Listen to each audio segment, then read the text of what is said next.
I was sitting in my living room, looking at the deed to my house, for what felt like the 100th time. 5 years of saving late nights at the office, skipped vacations, all leading to this moment when I finally became a homeowner at 28 years old. When my parents first visited, they walked through slowly, their lips pressed tight, saying nothing beyond polite nods.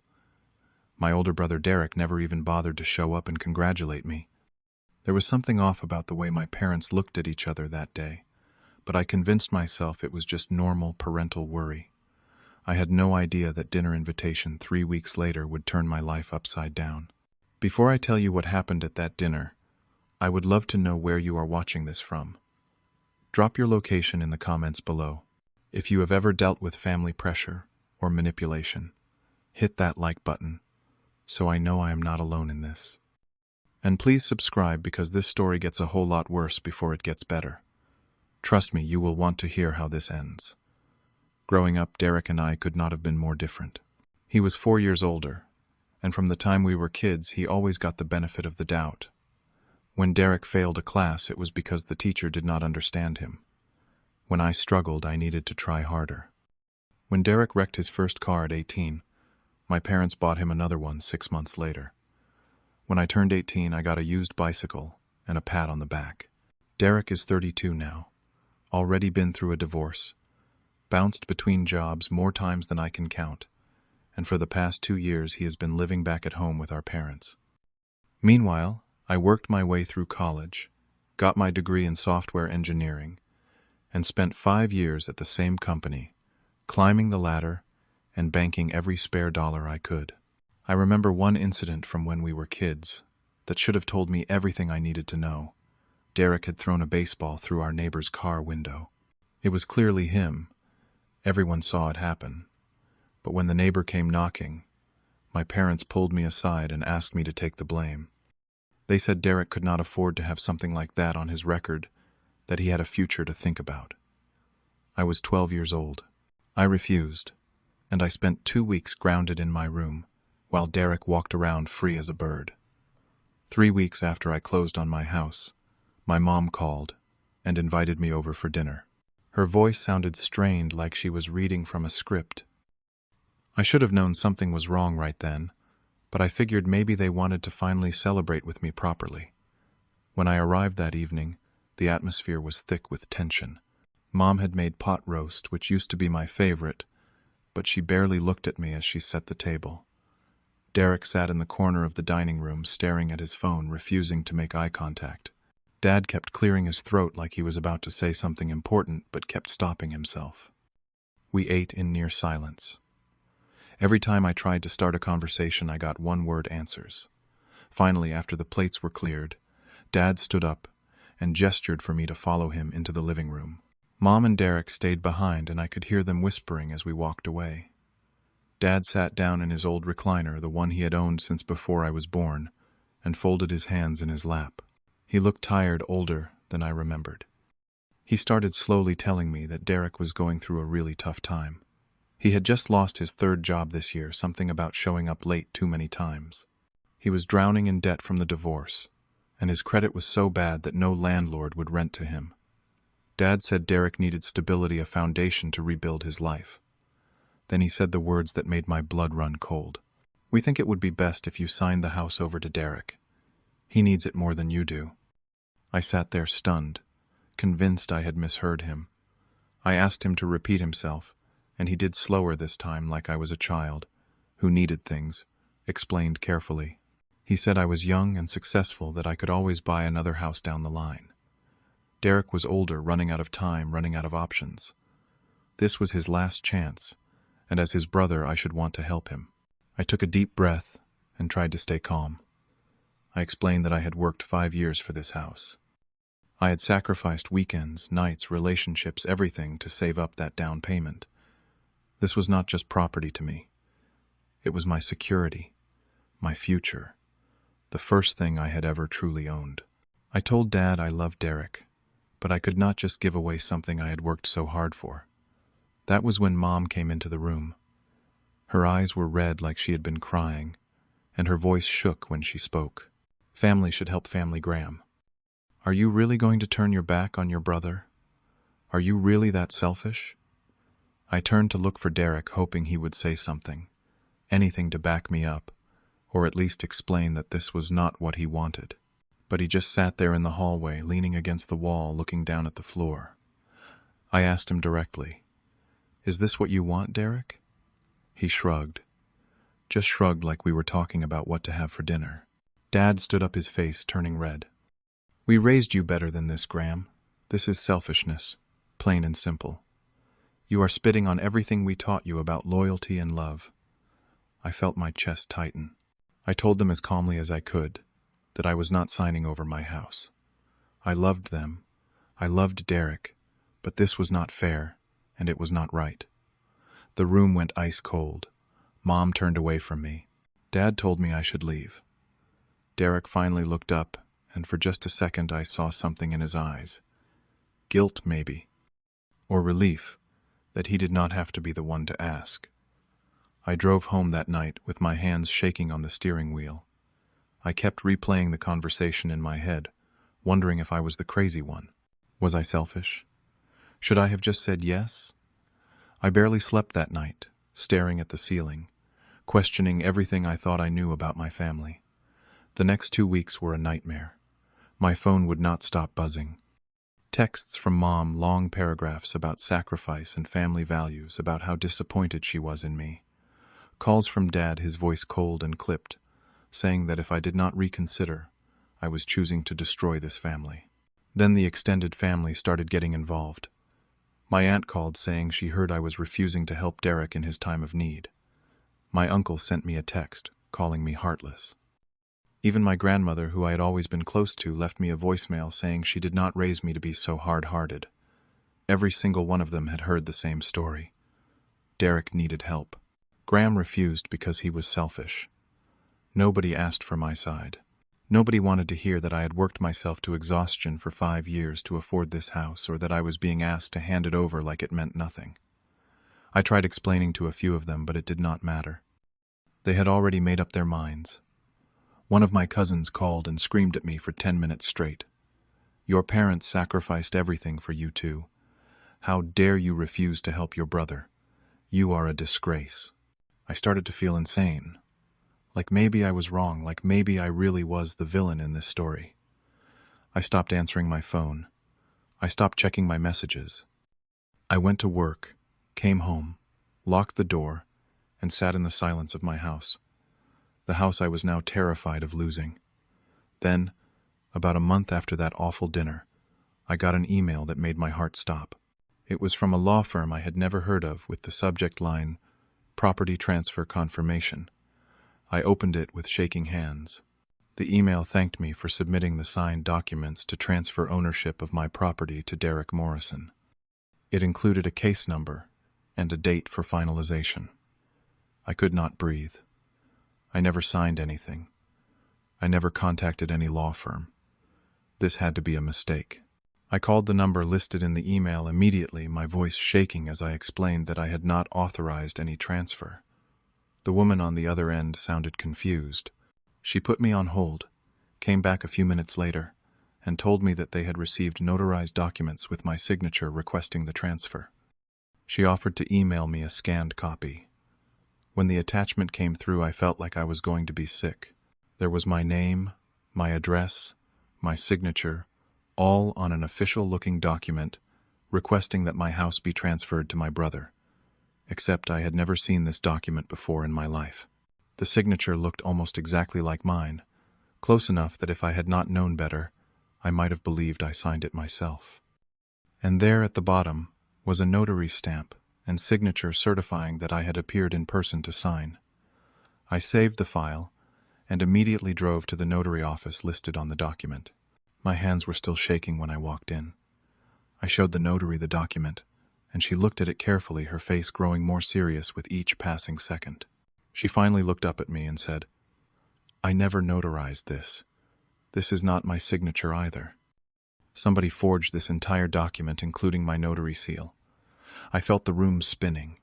Someone had gone to incredible lengths to steal my house, and I had a pretty good idea who. I called my parents that night, my voice barely controlled. I asked them point blank if they knew anything about forged documents trying to transfer my house to Derek. There was a long pause on the other end. Then my dad said, in a voice that sounded nothing like his usual commanding tone, "We do not know anything about this, Graham." But his voice was shaking. He was lying, and we both knew it. The next morning I did not go to work. I drove straight to my parents' house without calling ahead. I needed to see their faces. I needed the truth. When I pulled into the driveway, I saw Derek's car parked out front. Good. I wanted all of them there. I did not knock. I pushed the door open and walked straight into the living room. All three of them were sitting there, papers spread out on the coffee table. When they saw me, they froze. I could see documents with my name on them, legal papers, printouts from real estate websites. They looked like kids caught with their hands in the cookie jar. I held up my phone, showing them the scanned document. What the hell is this? My voice was louder than I intended, but I did not care anymore. The silence that followed was suffocating. Derek stood up, trying to move toward the hallway, but I stepped in front of him. "Did you do this? Did you forge my signature?" He would not look at me. Then my mom started crying. "We had no choice, Graham. Derek is desperate. He was going to be homeless. We did this for the family. You would have come around eventually. You would have understood." I stared at her, unable to process what I was hearing.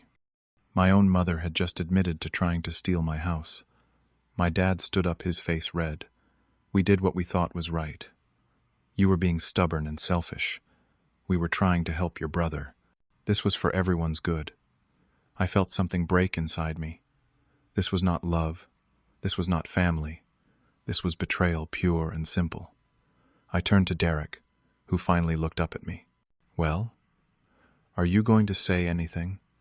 He opened his mouth, closed it, then finally spoke. "I told them this was wrong. I told them we should not do this, but they insisted." Before I could respond, my mom whirled on him. "Do not lie.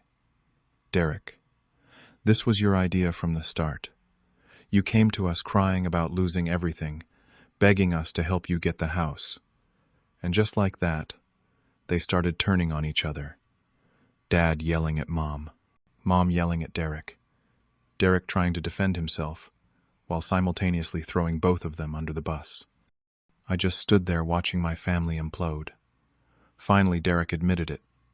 He had been practicing my signature for weeks, using old birthday cards and documents he found at my parents' house. My parents had found a notary who was willing to create fake documents for $500, someone shady who did not ask questions. They thought that if they got the transfer processed quickly enough, I would not find out until it was too late, and by then I would just accept it to avoid drama. They actually believed that I would just let them steal from me to keep the peace. I looked at the three of them, these people who were supposed to love me, who were supposed to protect me, and I felt absolutely nothing. No anger, no sadness, just a cold, empty clarity. I turned and walked out without saying another word. The next morning I sat in a lawyer's office telling the entire story to a man named Mr. Patterson. He listened carefully, taking notes, his expression growing grimmer with each detail.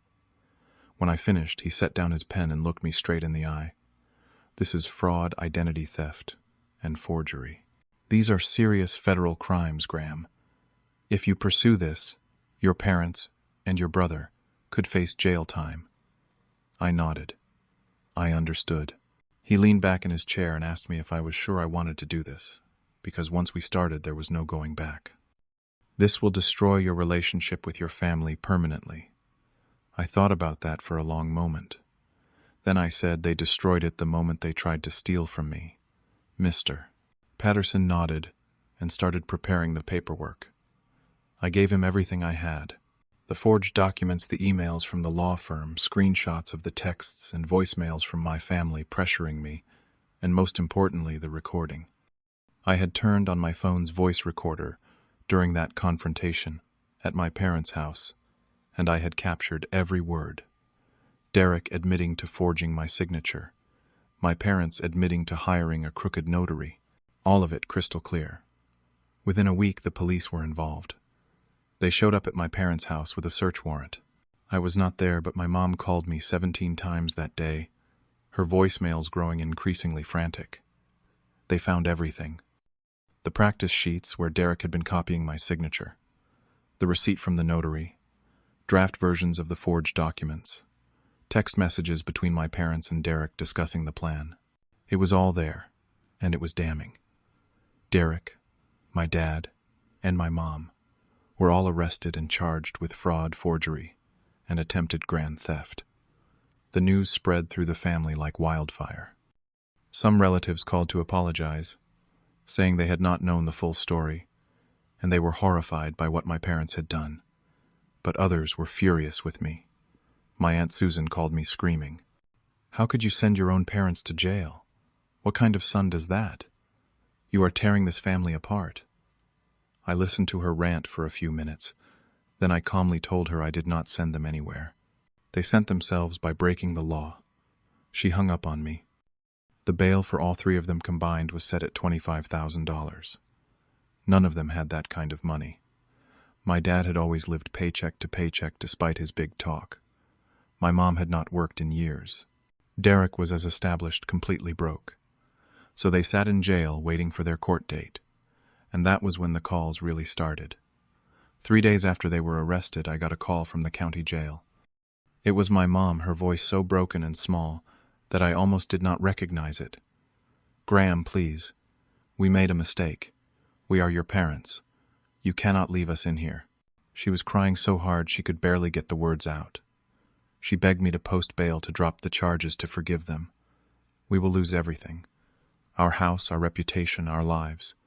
Please, baby, please help us." 2 days later, I got a handwritten letter from Derek, delivered through my lawyer. It was 6 pages long, his handwriting shaky and desperate. "I am sorry, little brother. I was desperate. I made a terrible choice. I never wanted it to go this far. Please forgive me. Please help us.